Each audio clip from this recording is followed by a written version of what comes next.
You might think you're already your dog's favorite person, but there is a massive, invisible wall between a dog that likes you for the food you provide and a dog that is truly, deeply obsessed with your soul. Most people go through their entire lives making one specific, hidden mistake that actually keeps their dog at a psychological distance. If you've ever wondered why your dog sometimes ignores your calls or seems more interested in a random scent on the grass than your own affection, it's because you haven't mastered the silent language of canine devotion.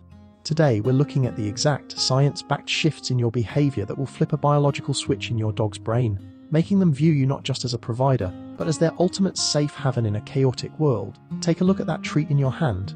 Most owners think that's the golden key. You hold it up, they sit, you give it, and the transaction is over. But recent studies in canine cognition have revealed something that might change how you look at your kitchen pantry forever. If you're only using treats as a reward for commands, you're actually training your dog to be a mercenary. You are teaching them to love the food, not you. When the food disappears, the attention often follows.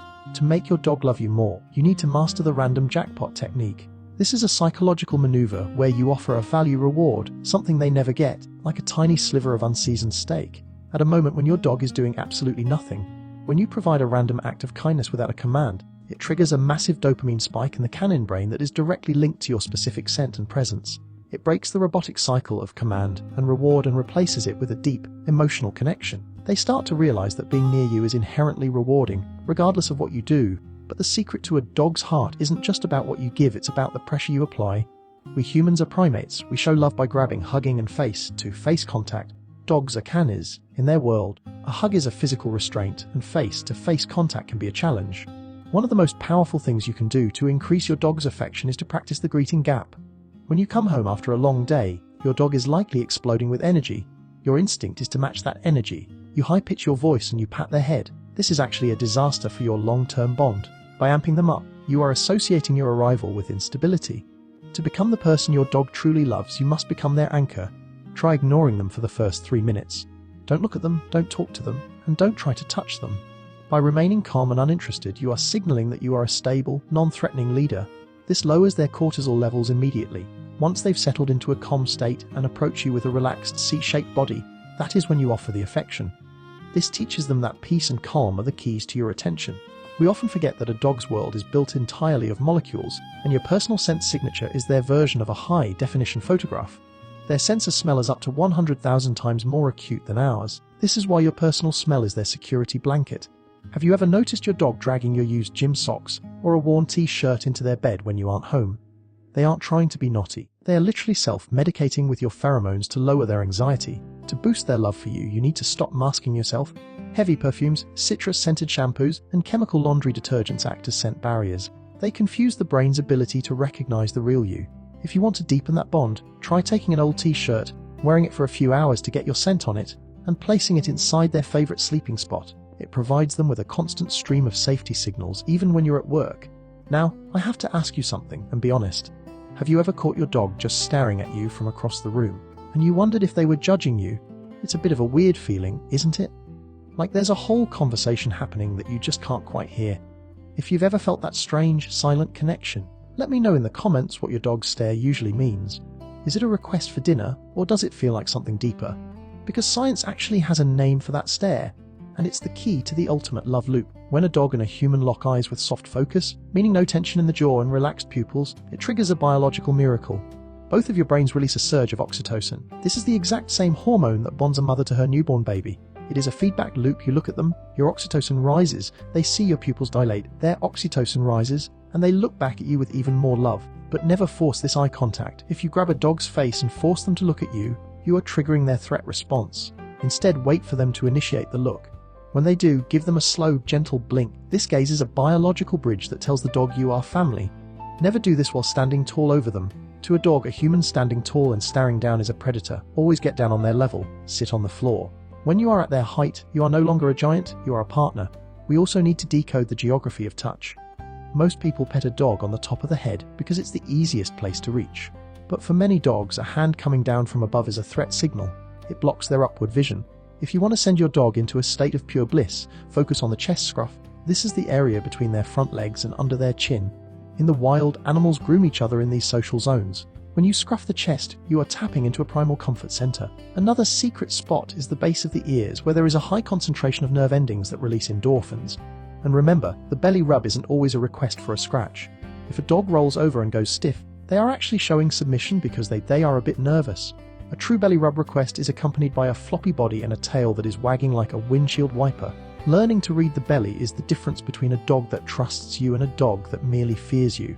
Canine neurologists have also discovered that dogs process positive emotions primarily in the left side of their brain, which is controlled by their right side inputs. This means that if you approach a dog from their left side, you are tapping into their more cautious brain. But if you approach them slightly from the right, so they see you with their right eye, you are communicating directly with the emotional, happy side of their brain. It sounds like a tiny detail, but these micro moves are what separate the masters from the amateurs. Beyond physical proximity, we have to look at the concept of shared agency. Your dog spends 90% of their life being told what to do. Sit, stay, don't eat that, walk this way. This creates a power imbalance that can lead to boredom and polite distance. To make them truly love you, you need to give them a choice walk, also known as a sniffari. Instead of pulling them along on a short leash to get your exercise in, let them lead. Let them sniff that one blade of grass for 5 minutes if they want to. In that moment, you are telling your dog that you value their interests. When a dog feels like you are a partner in their work, which is smelling the world, their respect for you skyrockets. You aren't just the person who holds the leash, you're the person who facilitates their greatest joy. Furthermore, we must address the myth of dominance. For decades, we were told to be the alpha and to show our dogs who is boss, but modern science has debunked this entirely. Wolves in the wild don't fight for dominance, they live in family units led by parents. When you try to dominate your dog through fear or physical force, you aren't building respect. You are building a wall of anxiety. True love comes from benevolent leadership. This means being consistent, predictable, and fair. A dog that knows exactly what to expect from you is a dog that feels safe enough to love you. If you change the rules every day, your dog lives in a state of hyper-vigilance, unable to truly relax in your presence. One of the most overlooked aspects of bonding is the way we use our voices. Dogs are incredibly sensitive to the pitch and frequency of human speech. High-pitched rhythmic speech, often called dog-directed speech, has been shown to increase a dog's heart rate in a positive way and grab their attention more effectively than a flat, monotone voice. However, the content of what you say matters less than the emotion behind it. They are masters at reading the micro-expressions on your face and the tension in your vocal cords. If you are stressed, your dog knows. If you are genuinely happy to see them, they feel it in their own nervous system. Sleep is another window into the soul of your canine companion. Where your dog chooses to sleep in relation to you tells a massive story about their level of trust. If your dog sleeps with their back turned to you, don't take it as a snub. In the wild, pack members sleep back to cover each other's blind spots. By turning their back to you, your dog is saying that they trust you to watch the room while they rest. If they choose to sleep in a different room entirely, it might not mean they don't love you.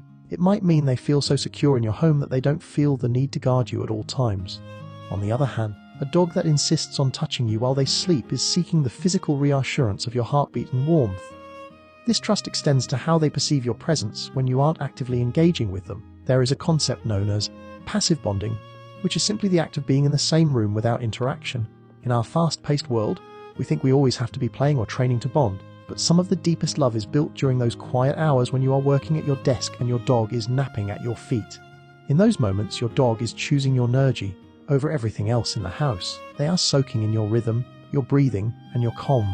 This is why a dog might follow you from room to room, not because they need something, but because your very existence is their North Star. If you find your dog following you even to the bathroom, they aren't being annoying. They are practicing the ancient art of shadowing, a behavior rooted in the need for pack proximity and mutual protection.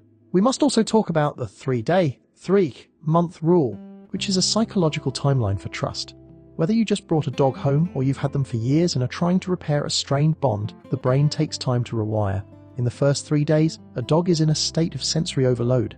In the first 3 weeks, they begin to learn your routine and start to show their true personality. But it isn't until the 3-month mark that their nervous system truly settles, and they realize they are home for good. If you are consistent with the doing this method, you will see a total transformation in their eyes around that 90-day mark. You'll notice they stop scanning the exits and start looking at you as their permanent safe harbor. Understanding how a dog perceives time is another secret to their devotion. Dogs don't have the same episodic memory that humans do. They live largely in the present, but they are masters of associative memory. They don't remember that you were late for work 3 Tuesdays ago, but they do remember that the sound of your keys means you are leaving. To make them love you more, you must ensure that every single departure and arrival is associated with calmness. If you make a big emotional scene when you leave, you are telling the dog that leaving is a big, scary deal. If you keep it neutral, you are telling them that your absence is temporary and nothing to fear. This reduces separation anxiety, which is one of the biggest barriers to a deep, loving bond. It's truly incredible how these tiny shifts in our daily habits can completely rewrite the relationship we have with our dogs. They don't need fancy toys or expensive beds to feel a soul bond. They need to feel understood on a biological level. When you start seeing the world through their nose and their need for calm leadership, the wall between species disappears. It makes you realize that while we might have our busy lives, for them, we are their entire universe. If you could ask your dog one question and get a human answer back, what would it be? Share your thoughts in the comments, because sometimes I think they're already telling us everything we need to know.